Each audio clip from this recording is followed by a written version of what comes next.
Bonsoir et bienvenue dans ce nouveau numéro de 52 minutes pour comprendre. La Côte d'Ivoire est le premier producteur mondial de fèves de cacao. La cacaoculture est donc cruciale pour l'économie de notre pays. Nous produisons en effet annuellement 41% de l'offre mondiale et cette filière ferait vivre environ 6 millions de personnes en Côte d'Ivoire. Un secteur stratégique, sensible, organisé par une institution, le Conseil du café cacao. Je suis en compagnie du directeur général de ce conseil, M. Yves Brahima Koné. Bonjour, monsieur le directeur. Bonjour. Je vous invite donc ce soir à découvrir cette institution. On le dit puissant, mais aussi opaque et surtout inaccessible. Crise, coup dur, le Conseil du café cacao fait polémique souvent. Alors, quelle est sa mission? Comment l'exerce-t-il? Comment est-il organisé pour faire face aux nombreuses problématiques du monde agricole? Quels sont ses enjeux, ses défis, ses perspectives?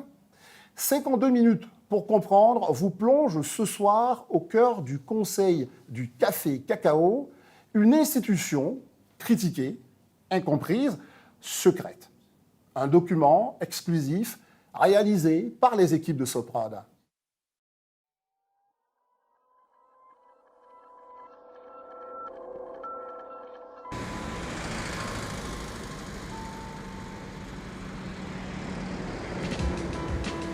En Afrique, 4 pays détiennent à eux seuls 73% de l'offre mondiale en matière de cacao. Le Cameroun, le Nigeria, le Ghana et bien sûr la Côte d'Ivoire. Premier producteur mondial, notre pays produit environ 2 millions de tonnes de cacao par an. Une structure est chargée de réguler et de veiller à la stabilité de la filière. C'est le Conseil Café Cacao. Jeudi dernier, quartier du Plateau, à Abidjan, siège du Conseil. Souleymane Traoré est le directeur du service juridique.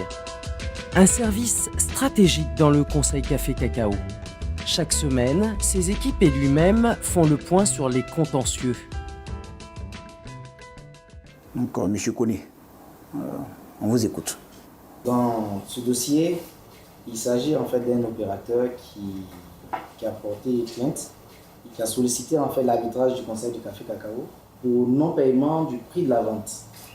Et nous avons convoqué, j'allais dire, son partenaire. À la suite de l'instruction, donc, il s'est avéré que cet opérateur, j'allais dire, qui est en faute, non seulement en fait à transformer en fait du cacao ordinaire en cacao, j'allais dire, certifié, mais ensuite n'a pas payé le prix de la vente.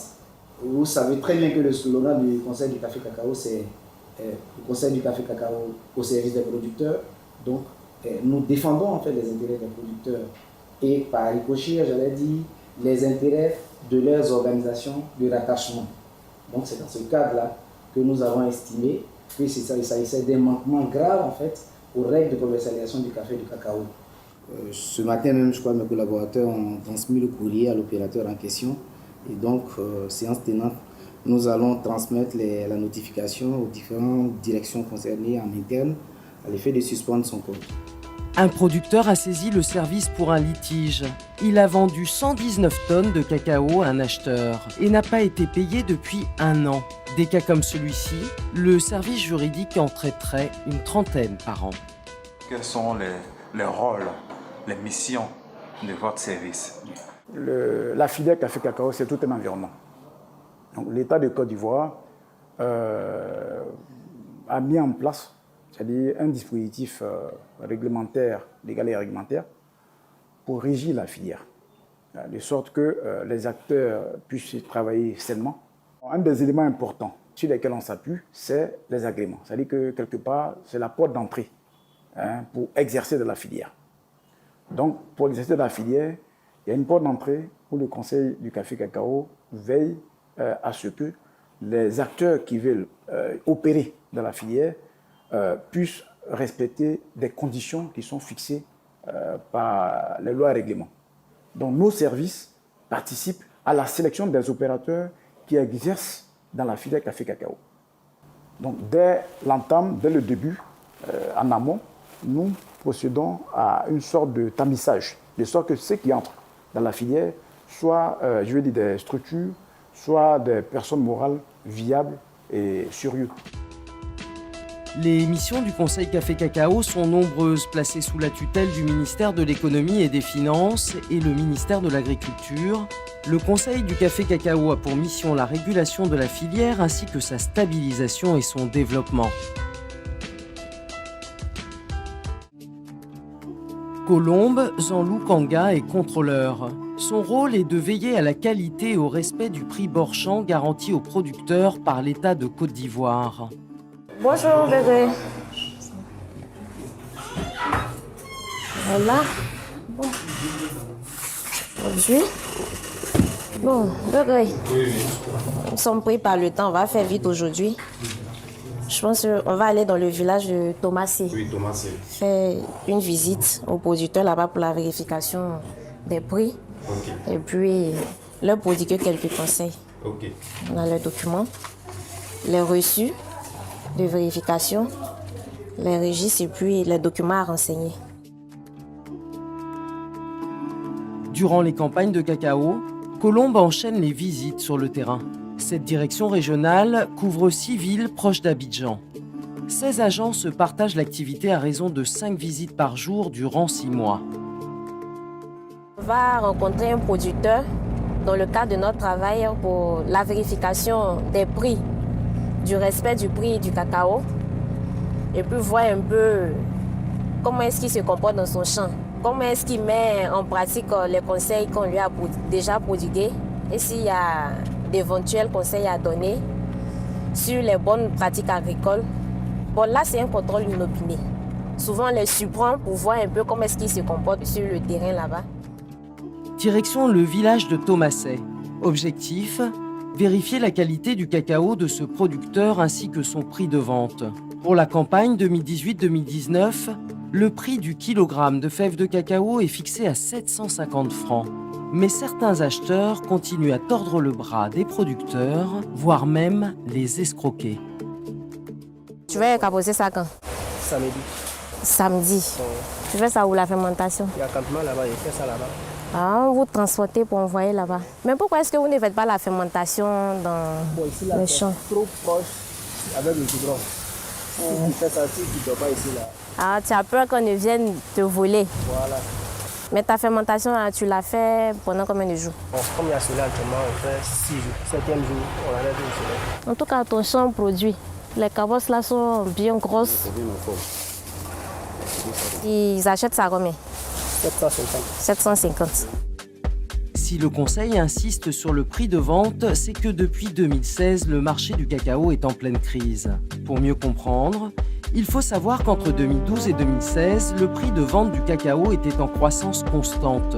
Ainsi, il est passé de 725 francs en 2012 à 1000 francs le kilogramme en 2016. Un marché prospère qui s'est écroulé soudainement. Le prix du cacao est passé à 700 francs le kilogramme. Raison officielle invoquée, la spéculation. Mais ça va. Oui, ça va très bien. Ah. En tout cas, on est là, on est à votre disposition. Si vous avez des soucis, n'hésitez pas. N'hésitez pas à nous parler de ça. Mais au niveau de la vente, avec les opérateurs, ça se passe comment? Oui, ça se passe très bien. Il y a longtemps que tu es dans le système. Il ne faudrait pas les laisser acheter ton cacao sans reçu. Colombe insiste sur les justificatifs de vente de fèves de cacao. Et pour cause, que ce soit de bonne ou mauvaise foi, depuis la crise, les acheteurs peinent à payer leurs commandes. Le Conseil Café Cacao a reçu une trentaine de plaintes en moins de 6 mois. Mais sans bon d'achat, le producteur ne peut prouver la quantité vendue et encore moins la transaction. Colombe et son collaborateur poursuivent leur visite surprise. Nous sommes désormais chez un acheteur. On va passer pour pouvoir voir les reçus et puis les registres là. On va voir les documents. Je vois que tu as fait 14 tonnes. D'accord. Je vais regarder un peu les reçus pour voir si tous les champs sont renseignés. Bon, là, c'est le reçu qu'on délivre au producteur quand il vient vendre son cacao. Bon, là, je vois que c'est bien renseigné. En tout cas, il n'y a pas de souci. Tous les champs sont renseignés, la campagne, le nom, la quantité vendue. et la date, ainsi que le numéro du téléphone du vendeur. Quand il achète là, c'est dans son stock, après où ça part, il les envoie à qui, il les vend à qui? Il les vend à un exportateur qui est certifié, en tout cas qui est reconnu par le conseil. Voilà, le conseil lui a donné autorisation de pouvoir acheter le cacao et de l'acheminer à l'extérieur. Vous avez eu à effectuer un déchargement ces jours-ci? Si, oui. Si. Je peux voir le connaissement? Le connaissement entrée. Connaissement, passé. 3 connaissements, hein? Le connaissement entrée pour commencer. Donc ce document comporte toutes les informations possibles du cacao, son origine, à qui est-ce qu'il appartient et le poids du cacao acheminé au port. Pour avoir l'autorisation de produire, d'acheter ou encore d'exporter, il faut obtenir un agrément du Conseil Café Cacao. Si vous êtes acheteur, vous aurez besoin de fournir certaines pièces comme une fiche d'identification de la délégation régionale concernée, une photocopie de la pièce d'identité, un casier judiciaire et une lettre d'engagement légalisée. Une fois tous les documents conformes, il faudra vous acquitter d'une redevance annuelle fixée à 100 000 francs CFA. La campagne est en train de finir. À combien vous estimez votre vente pour cette campagne-là, jusqu'au jour d'aujourd'hui? Cette année, il n'y a pas eu de assez de production. Bon, l'année passée, bon, on a fait presque 200 et quelques tonnes, mais cette année-là, bon, on est dans les 150 et 100 quelques tonnes. Ok, puis vous, à combien de francs CFA? L'année qu'on a fait, ça a été sur des 124 millions 500. 500 000. Ça, c'est pour cette année 2018. Ouais. Impossible de savoir quelle somme nette perçoit cet acheteur. Mais le cacao est un business qui rapporte gros à la majorité de ses acteurs. La vente de cette matière première contribue ainsi à plus de 15% du PIB de la Côte d'Ivoire. Ce secteur est un gisement d'emploi et d'opportunités, alors quand il traverse une crise, c'est toute la filière qui est déstabilisée. C'est le cas en 2018, avec la chute vertigineuse du géant SAF Cacao. Ce négociant accumule une dette de 255 milliards auprès d'une dizaine de banques, de l'État et du Conseil du Café Cacao. Depuis, les acteurs de la filière se font discrets. Josette Sekongo est trader au Conseil, autrement dit, elle achète et vend le café cacao ivoirien dans le but d'en dégager une plus-value. Là, c'est un écran de marché ici qui nous donne des informations financières. C'est les offres mondiales et les demandes mondiales. L'écran ici, en haut à gauche, il est réservé au cacao. L'écran du milieu, il est réservé au café. L'écran juste là, il est réservé aux devises. Et là, nous avons quelques petits graphiques. Donc, lorsque je prends le cacao, nous avons deux parties. Nous avons le haut, qui est le cacao de Londres, que nous voyons actuellement dans le rouge, c'est-à-dire qui est en train de baisser. Nous avons le cacao qui est coté à New York, qui est là également. Dans la partie du milieu, nous avons en haut le café de Londres qui est en train de monter, qui s'apprécie un peu, mais dans de petites proportions. Et dans le bas, nous avons le cacao de New York. Et là, ce sont des graphiques un peu boursiers qui nous permettent d'apprécier en fait ces différents chiffres-là, mais de façon graphique. Et lorsque la bougie elle est rouge, c'est dit que le marché s'est déprécié. Et lorsqu'il passe, la bougie passe au vert, ça veut dire que le marché s'est apprécié. Quand vous parlez de déprécier, c'est une baisse, c'est ça? Exactement. 3 traders travaillent dans cette salle des ventes. Un lieu sensible, d'autant que ce jour les acheteurs sont frileux. Le marché du cacao fluctue en fonction des consommateurs et des chocolatiers. Ces consommateurs et ces chocolatiers étant en Occident, le prix du cacao sur le marché dépend essentiellement de la bourse de Londres. Depuis le début de l'année, le marché est volatile. Les Occidentaux achèteraient entre 1200 et 1300 francs CFA le kilogramme de cacao. Comment tu vois le marché? Oui, voilà. Donc, comme tu sais, on a un objectif de prix qu'on s'est fixé. Donc, du coup, je pense que même aujourd'hui, si on vous fait des offres, c'est carrément déconnecter un peu des réalités. J'imagine bien. Du coup, voilà, par exemple, si je te dis un JS à 1330, en termes de div, c'est trop élevé pour vous. Ouais, de toute façon, c'est vrai qu'on va attendre tranquillement. D'accord, ok, il n'y a pas de souci, ça marche. D'accord, ça marche. Ok, on reste en contact. Ok, merci, bonne journée. Okay. Quel est l'opérateur que vous venez d'appeler et pourquoi vous l'avez appelé? Je viens d'appeler Barry Calvo, qui est un de nos gros opérateurs, qui est basé en Suisse. Donc, de temps en temps, eux, ils nous appellent, ou nous, on les appelle pour interagir sur le marché, en fait. Chacun donne son point de vue, ils ont des informations là-bas qu'ils peuvent partager avec nous, et nous, on a des informations qu'on peut partager avec eux, tout en restant dans la limite de la confidentialité. Il m'a donné son point de vue sur le marché, moi aussi, on est concordants, on est tous en phase en disant que le marché est dans une phase de consolidation, mais qui pourrait repartir à la hausse. Par exemple, là, en discutant, je lui ai dit à peu près quel prix nous on serait prêt à vendre aujourd'hui. Il m'a dit que lui, il n'est pas en mesure d'acheter à un tel prix parce que qui est un prix un peu trop élevé pour lui. Chose qu'on savait. Oui, à partir de quel prix vous pouvez vendre? À partir de quel prix vous ne pouvez pas vendre? Comme vous savez, cette campagne principale 18-19, le prix Borchamp est à 750 francs CFA. Et l'objectif est d'accroître ce prix pour la prochaine campagne 19-20.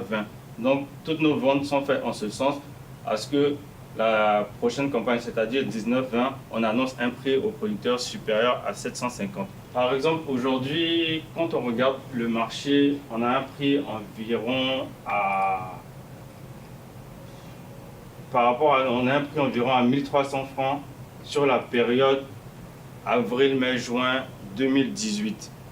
Mais moi, j'estime que pour servir un certain prix aux producteurs, je ne vendrai pas en dessous de 1330 aujourd'hui. Donc vous voyez, il y a quand même un gap de 30 francs qui est assez important. Donc du coup, l'opérateur aussi n'est pas prêt à acheter à un prix aussi élevé par rapport au niveau du marché actuel. Donc on estime que tout le monde est en mode observation et quand le marché atteindra un certain niveau, on pourra commencer à discuter sur d'éventuelles ventes. Comment ça se passe? Vous pouvez nous parler un peu de cette plateforme? Pour une tonne de cacao, par exemple, qui sera livré en décembre 2020, il est négocié aujourd'hui à tel prix. Un an avant l'ouverture de la campagne, nous, traders, commençons à peu près la vente d'un certain volume de cette production-là. Nous avons deux méthodes de vente, soit par les enchères, soit par négociation directe avec les opérateurs. Dans le cadre des enchères, nous les organisons quotidiennement 2 fois par jour, le matin et l'après-midi, où les opérateurs peuvent venir soumissionner pour un certain volume et un certain prix du cacao pour une échéance donnée. Et là, c'est à 10h30 et à 14h. Et à peu près pendant 1h30, les enchères se déroulent de façon informatisée. La deuxième méthode, c'est que nous décidons d'appeler en fait ou de recevoir des offres directes par les opérateurs. Nous négocions des volumes et des prix et ensuite nous établissons les contrats par l'une ou l'autre des voies. 2 fois par jour, les traders font un point à leur chef de service afin de confirmer leur décision. Donc on fait le point de la journée d'hier, on a quand même fait quelques ventes. Oui, on a vendu à un opérateur. Un opérateur, très bon différentiel. Un très bon différentiel? Oui, très bon. Ah, d'accord. Mais les autres n'ont pas répondu non, ils ont estimé que le prix était trop élevé, par rapport à la conjoncture, le niveau du marché. Ok. Et toi, vous n'avez pas fait de... Non, non. Ils ont jugé que le niveau, comme Karim l'a dit, était assez élevé quand même. Donc aujourd'hui, c'est vrai que le marché, il est vert, mais la devise ne nous encourage pas. Non. Non, non. Vous pensez qu'on devait rester en dehors du marché aujourd'hui? Totalement. Normalement, on devait rester en dehors. On reste en dehors, mais si on a de bonnes propositions. En tête, les prix qu'on s'est fixés depuis le début de la semaine. Si on atteint ces niveaux, bon, là, on peut rentrer dans le marché. Voilà. Donc, conclusion, on reste en dehors du marché et on attend de meilleures opportunités. Ouais. Voilà. On peut faire ça comme ça. Ah. D'accord. Okay. Oui, c'est... Le Conseil Café Cacao fait face à de nombreuses polémiques. Travail des enfants dans les plantations, déforestation, pauvreté des planteurs, une image ternie. Pourtant, il mène des actions quotidiennement sur le terrain, comme l'électrification à l'énergie solaire des zones rurales, l'hydraulique villageoise, la dotation des véhicules et motos pour renforcer la sécurité des acteurs de la filière et la construction d'écoles. Mais rien n'y fait. Yamoussoukro, en janvier dernier, le Conseil Café Cacao organisait un atelier. Objectif, faire le point sur l'insécurité de la filière pendant les campagnes de commercialisation. Plus de 120 personnes y participent.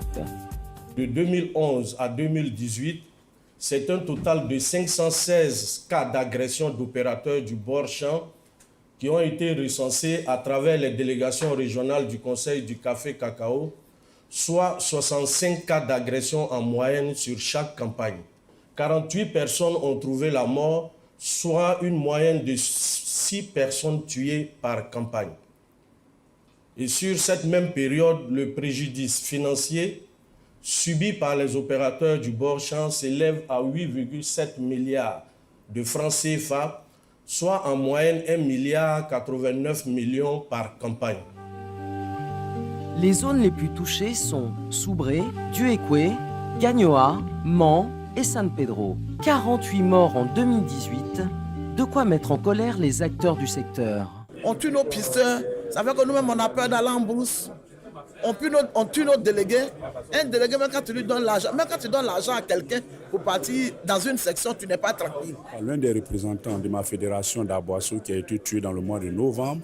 J'ai aussi un délégué de section d'une coopérative membre, Sokabébé, qui a été braqué en novembre dernier. Il y a plusieurs cas et aussi on a un représentant de Yakassa Tobrou aussi qui a été agressé à domicile et il a été tué. On ne peut pas comprendre que ce soit nous qui sommes toujours la cible des bandits des grands chemins.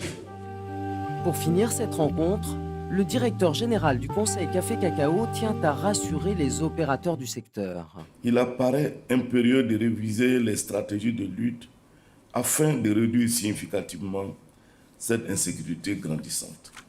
Nous avons l'assurance que les réflexions permettront de dégager de nouvelles approches quant à la sécurisation des activités de commercialisation du café et du cacao. Pour réduire l'insécurité, plusieurs décisions ont été arrêtées. Le développement du paiement électronique pour réduire la circulation du cash, le renforcement de la couverture des réseaux téléphoniques dans les villages, le renforcement des patrouilles des forces de sécurité ainsi que leur mobilité, et enfin, l'escorte des camions vers les ports. On compte plus de 900 000 planteurs de cacao en Côte d'Ivoire. Abou Ouattara est producteur depuis 25 ans. Il possède 15 hectares de cacaotiers, une plantation héritée de son père. On venait voir aujourd'hui s'il y a des maladies qui sont dedans. Ouais. Il y a des bêtes de façon là qui commencent à gâter le cacao là. Là c'est pas bon hein. Ça c'est quelle maladie? Ça c'est une maladie qu'il y a des bêtes de façon qui piquent le cacao là. C'est ça qui envoie ces moudres. Quand tu vois c'est moustique, le long fil long là. C'est ça qui fait ça. Donc vous ne pouvez rien faire pour ça? Présentement là, ça là vraiment, il faut ne pas traiter ça là, ça ne va pas finir. 2 fois par campagne, Abou et son frère pulvérisent le champ afin de protéger les cabosses des infections, sans aucune protection. Pourtant, Abou est informé des dangers, mais rien n'y fait. Le Conseil Café Cacao lui rend visite régulièrement et l'informe des bonnes pratiques agricoles. Ça va? Bonne arrivée. Ah, ça va très bien? Ça va bien, ouais. Bien, merci. Bonjour. Vous avez bien compris les consignes qu'on vous a indiquées là. Oui. Voilà. Il faut cabosser ça avec les morceaux de bois. Oui. Voilà. Et puis, quand vous finissez tout ça là, oui. Après, tu peux faire le bananier là. Voilà. Faire là. Fermer. Voilà, pour fermer. Le grain est bon, non? C'est bon. Ah, le grain est bon. Le grain est très bon. Voilà, c'est bien bon, le grain. Les grains là sont très bons. Ah, c'est gros. Voilà. Ça veut dire que le grainage sera très bon. Bien, merci. Voilà. C'est bien. Vraiment beaucoup de courage. Merci. Voilà. Après, vous enlevez tout ce qui est la santa, la salle. Oui. Ça, là, vous enlevez tout. Ah, d'accord. Voilà. Et puis vous jetez. D'accord. Voilà. On va laisser ça comme ça. D'accord. Et puis aussi, vous enlevez aussi tout ce qui est noir. Oui. Aujourd'hui, vous êtes venu pourquoi? Aujourd'hui, je suis venu suivre un peu pour voir un peu si les consignes qu'on leur avait indiquées depuis 2012, est-ce que ces consignes-là sont respectées? Quelles sont ces consignes? Les tenues de protection, les paires de bottes. Et c'est la première fois? Bon, c'est pas la première fois. Hein. M. Abou lui-même, il le sait. Il a dit, c'est une continuité. Ouassa Koné profite de sa visite pour offrir aux agriculteurs de meilleurs équipements. Voilà, l'atomiseur qui est là. Voilà. Avec merci. Voilà, une paire de bottes. Voilà. Et puis une tenue pour porter, pour faire le traitement avec casque, tout. Oui, oui. Voilà. Dieu merci. Voilà, combinaison avec le masque, plus les lunettes. Parce que quand vous pompez là, voilà, pour ne pas que le produit là rentre dans vos yeux, c'est ça important. Et puis ça, c'est, tu vois, ça c'est le protège. Voilà, protège. Oui, je vois. Que vous portez avec les masques. Dieu merci. Avec les paires de gants. Oui. Voilà. D'accord. Voilà, comme je t'ai promis, voilà, il faut... ça. Dieu merci. Ta récompense. Voilà, il faut continuer de bien travailler. Voilà, et puis, comme j'ai vu le champ là, il faut que ça soit toujours bien propre. Il n'y a pas de problème. Voilà, il faut toujours faire du bon cacao. Il n'y a pas de parce problème. que l'État de Côte d'Ivoire ne demande que ça. Oui. Voilà. C'est quand on compris. fait du bon cacao, ça va nous permettre aussi d'avoir de la force de bien acheter votre cacao à l'extérieur. C'est vrai. Et donc de vous donner beaucoup plus d'argent. Voilà. Merci beaucoup. C'est continuer comme ça. D'accord. Prochainement, tu vas venir voir le champ encore. Il n'y a pas de problème. Ça sera plus joué par rapport à ça. Merci beaucoup. Vraiment, je sais compter sur vous. Et puis beaucoup de courage à vous. Merci. Même si le Conseil fait l'effort de distribuer des tenues de protection, peu d'agriculteurs respectent les consignes. Négligence, manque de connaissances, difficile de faire entendre raison à des planteurs qui pulvérisent leurs champs depuis 25 ans sans protection. Après la récolte, le cacao est acheté. Vient ensuite l'exportation. Direction le port. Nous sommes au guichet unique. Doukitien Koné en est le responsable. Son rôle, surveiller toutes les étapes de l'exportation, collecter les taxes, les redevances et bien évidemment, lutter contre les fraudes. Vous voulez faire une formule. Voilà, nous sommes ici Nous avons un opérateur qui est venu faire une formule d'autorisation d'embarquement. Il vient de prendre une fiche de réception qu'il va renseigner sur l'opération qu'il a à faire et puis marquer l'heure. Et ça sera à quelle fin? Juste pour aussi comprendre tous les dossiers, il va, vous voyez la fiche, il va mettre tous les dossiers qui accompagnent son document. Et là, nous voyons un chèque avec un dossier. Qu'est-ce que c'est? Voilà. Ce sont les taxes et les redevances qui accompagnent, qui ont des chèques déjà libellés qu'il doit déposer à mon contrôle. Le guichet unique d'Abidjan emploie 24 salariés, dont 20 femmes. Ici, le transitaire a enregistré 5 chèques. Je compte le nombre de chèques. 2, 3, 4, 5. Il a déposé un ordre de transit ici. Un bulletin de vérification qu'on a ici. Et puis, bon, le nom de l'exploitateur, le transitaire qui est coloré, et puis le numéro de contrat. Donc, je l'ai déposé pour contrôle et validation. Sur l'exportation, le Conseil Café Cacao percevrait 0,3%. Cela lui permettrait d'assurer son fonctionnement. De multiples contrôles et validations restent à faire. Vérification des bulletins, vérification de l'ordre de transit, déclaration douanière, mais surtout la vérification du stock déclaré. Voilà, on a identifié un lot selon les AE. Et puis il y a 2 lots qui sont ici, mais on va sonder un seul lot pour un contrôle inopiné. C'est pour ça que nous sommes là. Donc prenez vos IPI, une grande sonde et puis une sonde courte. Nawa Silué est chef sondeur. Avant tout export, le Conseil doit s'assurer de la qualité de la marchandise. Nawa et ses équipes sont à la recherche d'un lot pour l'analyse. Cet entrepôt abrite 80 lots, soit environ 2000 tonnes de cacao. Quelle est la difficulté que vous avez maintenant? Les lots existent dans ce magasin, il va me les indiquer. Je vais faire d'abord un contrôle sur le lot pour voir est-ce que le lot que je recherche c'est le même. Et puis je vais essayer de voir si vraiment le marquage est conforme, si le lot constitue les 385 sacs, et puis je vais procéder au sondage. Voilà le lot recherché, le 1043. Et le numéro est marqué sur tous les sacs. La seule vérification qui reste à faire, est-ce que les 385 sacs sont là? Le lot est constitué de 10 palettes, 9 palettes de 45 sacs et une demi-palette de 25 sacs. 1, 2, 3, 4, 5, 6, 7, 8, 9. Les 9 palettes sont complètes de 40 sacs. Donc le lot est complet. Donc sondage les amis. Pour pouvoir faire l'analyse, il faut recueillir un échantillon. Ce lot prélevé va partir au laboratoire pour vérification et analyse. Est-ce que vous avez été surpris par le contrôle d'aujourd'hui du Conseil Café Cacao? Le Conseil fait des sondages inopinés. Donc par moment, ils nous surprennent dans les sondages. Et quand ils vous surprennent comme ça, comment vous réagissez sur le champ? Puisque on a l'habitude de recevoir des prestataires, donc nous ne sommes pas surpris de les recevoir. Les analyses peuvent prendre jusqu'à 24 heures. En février, cette direction est particulièrement vigilante car le cacao produit pourrait être de moins bonne qualité. Ce service retire un lot par jour pour non-conformité. En 2018, la Côte d'Ivoire a exporté 1964 tonnes de fèves de cacao. Bonsoir, Monsieur Yves Brahima Koné, directeur général du Conseil du Café Cacao. Bonsoir. Nous vous remercions de nous accueillir. Monsieur le directeur général, quelles sont les attributions du Conseil Café Cacao? Le Conseil du Café Cacao n'est pas une structure opaque.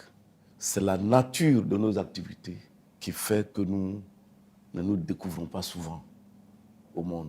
Vous reconnaissez que vous êtes une institution sensible? Je suis d'accord avec vous. Effectivement, nous sommes dans un secteur sensible. Justement, monsieur le directeur général, vous évoquez la question des prix. Comment sont fixés les prix des matières premières, du café et du cacao, et comment intervenez-vous dans ce processus? Le prix du cacao est fixé sur le terme de Londres. Les cotations sur le marché se font déjà sur la campagne 2019-2020. En ce moment, nous sommes en train de vendre la production de 2019-2020. Naturellement, nous vendons également la campagne de 2018-2019. C'est en fonction des opportunités que nous offrent les cours. Si le marché, nous considérons qu'il est bon, nous essayons de vendre la production de la Côte d'Ivoire aux exportateurs qui achètent et qui replacent pour leur compte. Quand le marché est mauvais, nous estimons à ce moment qu'il faut attendre. Dans une période récente, nous étions obligés de vendre tous les jours, que le marché soit mauvais ou que le marché soit bon. Nous étions obligés de vendre régulièrement sur le marché. Vous dites que le marché soit bon ou mauvais, vous vendez obligatoirement. Alors, dans ce cas, on se pose la question, comment on garantit le prix aux producteurs? Nous calculons les prix moyens de vente que nous avons obtenus. Que vous avez réalisé au cours de l'année d'avant. Au cours de l'année, mais qui concerne l'année qui commence. Et sur la base de ce prix moyen de réalisation, on déduit le fret, l'assurance, tous les frais qui vous amènent en plantation. Et c'est là qu'on fixe le prix aux producteurs. Et dans le système actuel, le président de la République a décidé qu'on ne doit pas offrir aux producteurs moins de 60% du prix CAF. Le président a décidé cela, 60%. Est-ce que vous pensez, enfin l'institution pense aujourd'hui que c'est un prix qui est juste pour le producteur? En fonction du prix du marché, en fonction des coûts, le prix peut être juste comme ne peut être juste. Parce que je vais vous prendre l'exemple du café.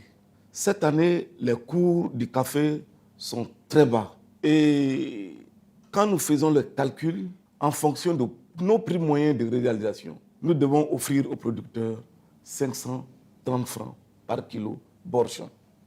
Ça, ce sont les calculs qui vous permettent de dire ça? C'est ça, en fonction de nos ventes. D'accord. Et dans la réalité, qu'est-ce que vous décidez? Le président de la République a décidé qu'il ne pouvait pas accepter qu'on aille à ce niveau. C'est pour ça qu'il a fixé un prix de 750 francs aux producteurs. Comme nous travaillons sur plusieurs années, quand nous faisons des résultats, nous mettons ces résultats sur un fonds de réserve. C'est ça qui nous permet de soutenir les prix aux producteurs quand les marchés ne sont pas bons. Alors, on va parler du rang de la Côte d'Ivoire au niveau du café. Nous avons perdu beaucoup au niveau du café, des problèmes de qualité de ce café et autres. Alors aujourd'hui, comment encouragez-vous les planteurs à retourner vers le café et comment améliorer, on va dire, la qualité du café ivoirien? Le problème de la Côte d'Ivoire au niveau du café, ce n'est pas un problème de qualité. C'est un problème de marché. Je pense qu'à un moment donné, la Côte d'Ivoire s'est focalisée sur la production de cacao en délaissant la production de café. Nous avons connu la période où la Côte d'Ivoire était 3e pays producteur mondial de cacao, de café. Et premier producteur mondial de Robusta. La problématique que nous avons aujourd'hui sur le marché du café, ce sont nos concurrents. Vous avez l'Indonésie, il y a quelques années, qui faisait à peine 40 000 tonnes, ils sont à 680 000 tonnes. Vous avez le Vietnam, qui faisait à peu près 50 000 tonnes il y a quelques années, qui est aujourd'hui pratiquement 2 millions de tonnes. Je ne sais pas dans quel chemin ces pays sont installés, mais quand vous allez aujourd'hui sur le marché international pour vendre du Robusta, vous avez la concurrence de l'Indonésie et vous avez la concurrence du Vietnam. Et ils vont faire des décotes par rapport au marché de l'ordre de 250 $ la tonne.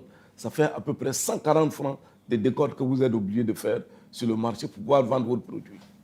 En clair, c'est une culture que vous ne conseillerez pas, ou en tout cas, il n'y a pas de vraie politique pour pousser justement nos producteurs à aller vers le café. Alors, on va parler globalement. Non, je n'ai pas dit ça. C'est une question. Non. Vous avez dit, vous voulez passer à la question suivante. Je vous dis, nous avons une politique. Dites-moi, je vous écoute, monsieur le directeur général. Le gouvernement nous a demandé d'aller à l'industrialisation. Dans le café, nous ne voulons plus vendre des cafés verts. Nous voulons vendre des cafés torréfiés, industrialisés. Cette question d'industrialisation, je vous réponds. Oui. La politique du gouvernement. Au mois de mars, nous envoyons à l'étranger pour formation une dizaine de jeunes Ivoiriens qu'on va former au métier de torréfacteur. Ils iront en Italie, au Portugal, en France. Ils viendront ici. Comme en général, ils n'ont pas les moyens, nous allons les aider à s'installer. Et quand nous allons lancer ces producteurs, ces torréfacteurs ivoiriens, nous allons former encore d'autres que nous allons lancer. Désormais, lorsque nous irons aux foires à l'étranger, ce sont ces jeunes Ivoiriens, avec leurs productions, leurs marques, que nous allons promouvoir. Le gouvernement nous a demandé d'asseoir cette base au niveau de la transformation. Nous avons suspendu temporairement la production des semences pour la création des plantations. Ce n'est que temporaire. Ce n'est que temporaire. Voilà. Très bien.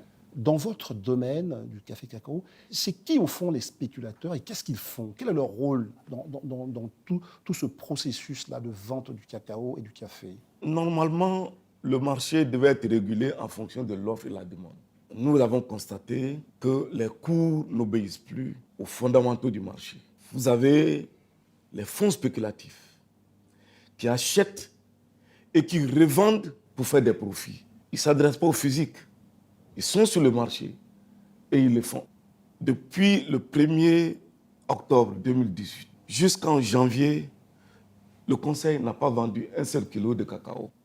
Durant toute cette période? Toute cette période. Je peux vous le dire. Et pour autant, il y avait du cacao sur le marché? Je viens. Ils font la spéculation. D'accord. Mais un organe important, au mois de novembre, a mis sur ces réseaux que le Conseil, à cause de la production qui est importante, le Conseil vient de vendre 200 000 tonnes. À cause de cette information, le marché a baissé. Monsieur le directeur général, quand une information que celle que vous venez d'évoquer impacte une stratégie nationale, qu'est-ce qu'on encourt? Parce que divulguer une information comme ça qui est fausse, il doit bien y avoir des sanctions.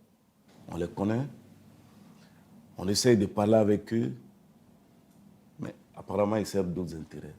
Alors, donc sur ça, monsieur le directeur, on évoque dans votre cas un manque de contrôle, un dévoiement du système de vente. On parle d'une mauvaise communication. Donc au-delà même de la chute des cours, vous qui êtes le gendarme de la filière, vous êtes pointé du doigt. Alors, est-ce que, selon vous, il devrait y avoir une autre réforme pour corriger un certain nombre de choses? Moi, je crois que nous avons un document d'opérationnalité que nous devons suivre strictement.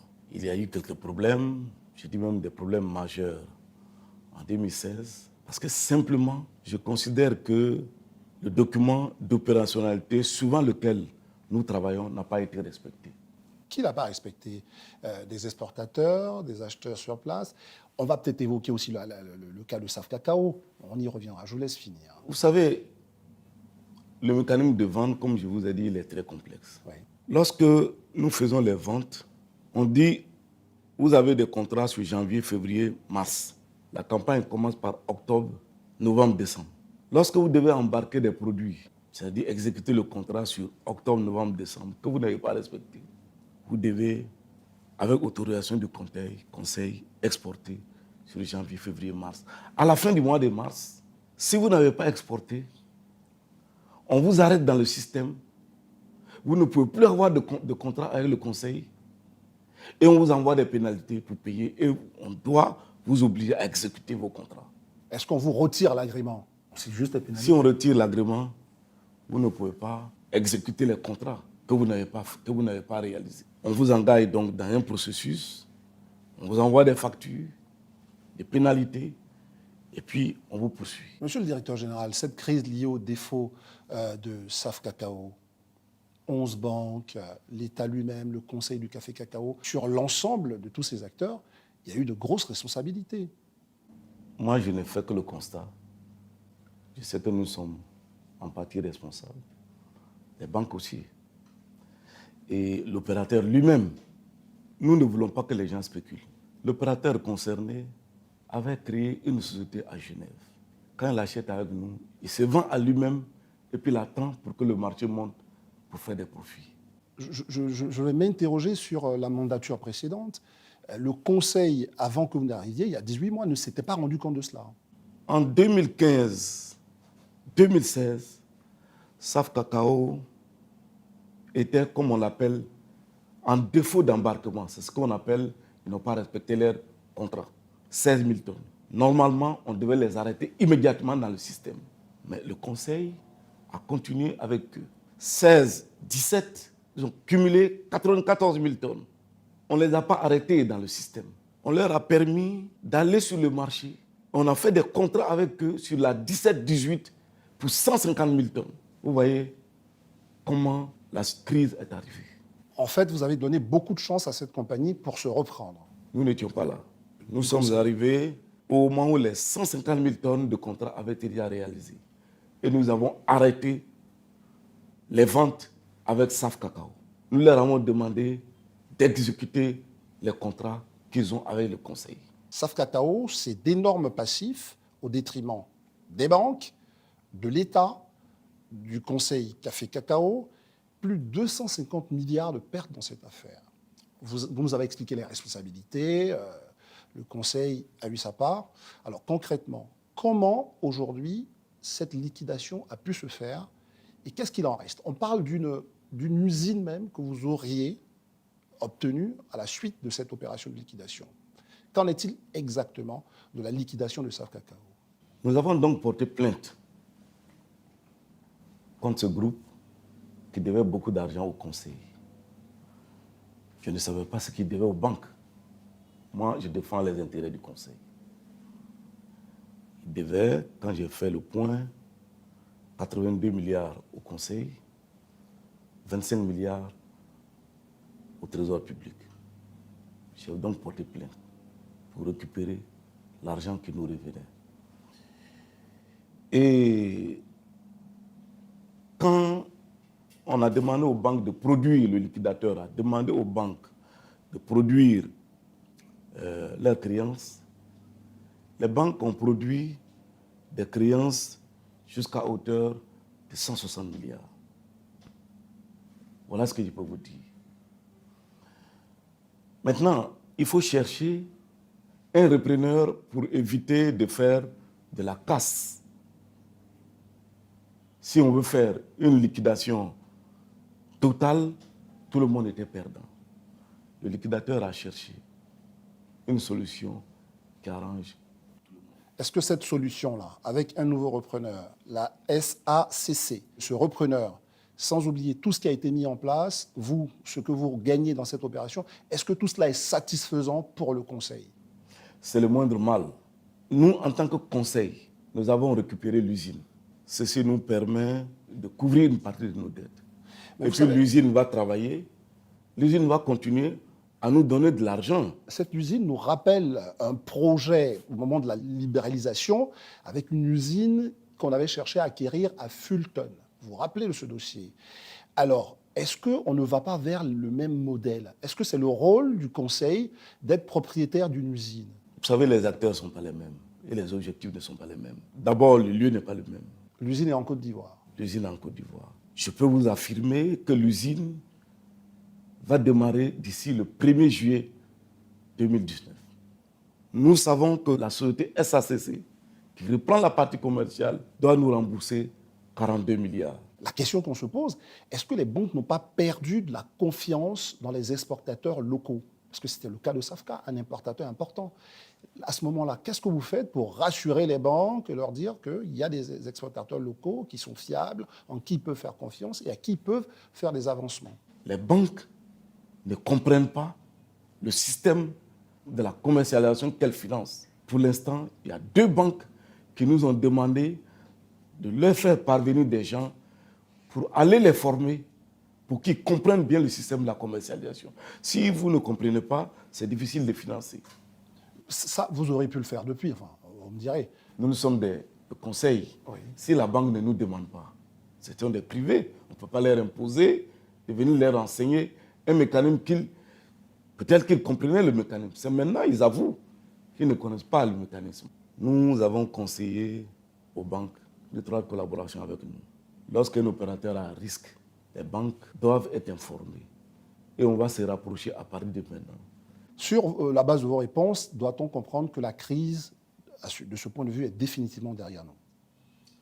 Vous savez, dans ce domaine, il ne faut jamais affirmer qu'il n'y aura plus de crise. Ce que je peux vous dire, nous allons essayer de respecter les documents d'opérationnalité. Et je vais vous dire, vous achetez du cacao avec le conseil du café cacao. Vous ne respectez pas vos contrats, vous êtes en défaut. Et les dirigeants de votre société, et votre société, vous êtes interdit de commercer à la Côte d'Ivoire pendant 10 ans. Ça, ce sont des mesures très concrètes. Très concrètes qui ont été prises. Et les opérateurs en ont conscience. Nous avons une grande compagnie qui a été en défaut d'exporter des contrats. Oui. Parce que le marché avait baissé. Sans doute, ils ont spéculé. Je leur ai dit, exécutez votre contrat. Ils ne l'ont pas fait. J'ai écrit 1 fois, 2 fois, ils n'ont pas répondu. 3e fois, j'ai écrit pour dire que vous êtes interdit, conformément à notre réglementation. Monsieur le directeur général, évoquons une question que le pays, le conseil, enfin tout le monde du cacao traîne comme une sorte de boulet. La question du travail des enfants. C'est quoi le fond du problème du travail des enfants dans la cacaoculture? Nous sommes tous des enfants de paysans. Quand on venait de l'école, on accompagnait nos parents au champ en vacances. Ceux-là font partie d'un réseau de C'est ce que j'allais vous trafic. dire. Vous savez, le gouvernement a pris des dispositions pour éviter que ces enfants viennent travailler dans les plantations. Ils viennent des pays riverains. La première dame s'est mise au devant de cette affaire.